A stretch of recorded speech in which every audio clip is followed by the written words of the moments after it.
Today we're testing the latest 2012 KTM 500. We were very fortunate to get one of the 6 days. Now I have actually heard that they sold totally out worldwide. So even if you want a 2012 KTM 6-day 500, you can't get one. Worldwide they've been sold out. Edmondson Racing in the UK said as well, been sold out. 104 arrived in South Africa. We were very fortunate. A guy by the name of Marcel said we could use his and do a little bit of a test on it, feel the difference in the new 500. It's really the biggest change. You had the RFS motor, and then for a period of 4 years you had the newer motor. It wasn't as great a success as the RFS motor, and now they've brought the new 500 out, but obviously in a different frame, a lighter motor, a longer swing arm and a lighter swing arm. We did the test. Once again, we were very, very fortunate to have Brian Capper to do his little stunts. His talent is sickening. So just because he's handling the bike like this doesn't mean that everybody can do it. It's just he is that good, and he just really does handle it well. But it also brings the attributes of the bike. It's a 500. It's a big displacement bike. It's a big bore bike. But you will notice in the screening of the video, it's actually very, very nimble. It's agile, nimble. It definitely goes from side to side a lot quicker than the old ones. KTM were a little bit sneaky because they said it's a 500. But now, if you really go back in history, when the 520 came out in 2000, it was 510cc. They then changed it to 525, still 510cc. They then changed it to 530, still 510cc. And guess what? The new 500 is also 510cc. So it's always stayed the same bore, and it's always been that 510. They've just changed it. I think they brought it from 530 to 500, so we wouldn't get scared and think, wow, this is a mega monster.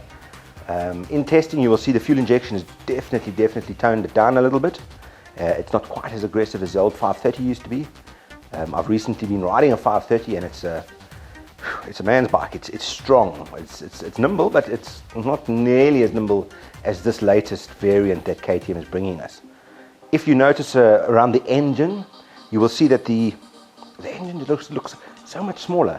In actual fact, the engine is a bit lighter than the 2011 450 SX. I mean, to get an Enduro motor weighted flywheel fuel injection to be lighter than a 450 SXF is quite a feat.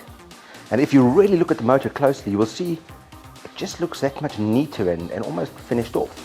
The reason behind this is it's now not sand cast anymore, it's die cast. So it doesn't have those rough edges. It looks a lot more true, a lot more smoother. They're varying weight displacements that the guys are talking about. Some say it's lost 2.5 to 3 kilograms, so going from a 114 to 110, 111. They say the motor itself has lost 2 pounds or 2.5 pounds. Swing arm, they've lost 300 grams. So all these little things, they've certainly lost a bit of weight. And of course the weight distribution seems to be more central. So it's certainly handled very, very nicely.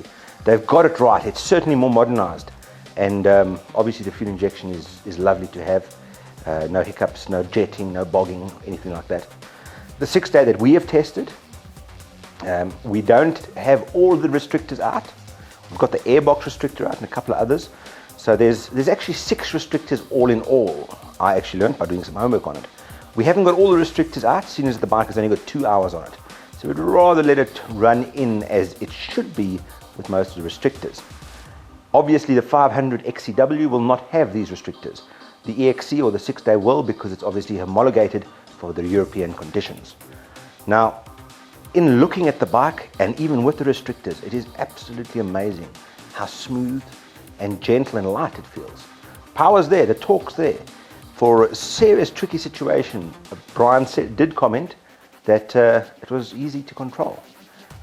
Brian Capper is currently riding a 2012 250 two-stroke, coming in at 100 kilograms, and this is 112 kilograms.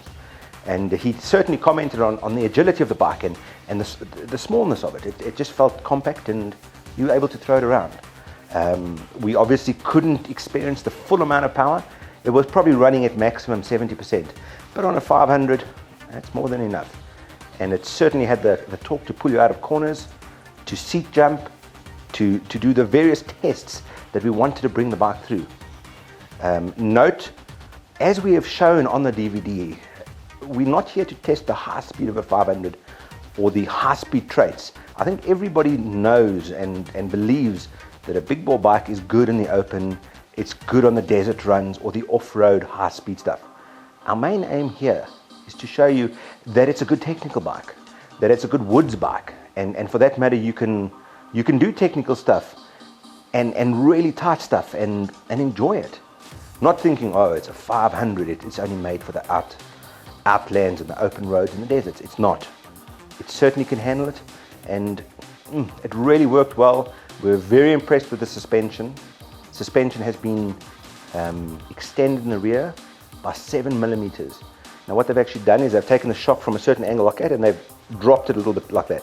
Adding 7 millimeters, which isn't a lot, but they've changed the angle a little bit, and they say this will actually make both the front and the back work simultaneously and in a better fashion and in a more controlled fashion. It certainly does. Obviously the bike's not running properly yet, so we couldn't test it to its full abilities, but KTM know what they're doing. This is their 4th or 5th generation already on the suspension. It is PDS still, so no linkage. I'm pretty much happy about that. A lot of people are all saying linkage, linkage, linkage, but you don't realize the more the technical you go, the bigger the rocks you try to overcome, the pipelines, the technical riding, that back shock on a linkage catches rocks. It catches and it impedes your progress in very technical going. So I'm not sold out on PDS for enduro or real technical rides just yet. Linkage obviously gives you an advantage in motocross. We can see that. KTM brightened up to the idea, and they changed their 2011-2012 motocross bikes to linkage. But for enduro, me for one, I'm hoping they keep the linkage for enduro still going. PDS system is very good, and as I say, there's no hiccups, there's no hang-ups. It's a straight glide plate straight over your back shock. So let's hope they don't change that in the near future. Here's the test. Enjoy it. We will obviously bring some other attributes of the 500, but so far, nice bike. Enjoy it.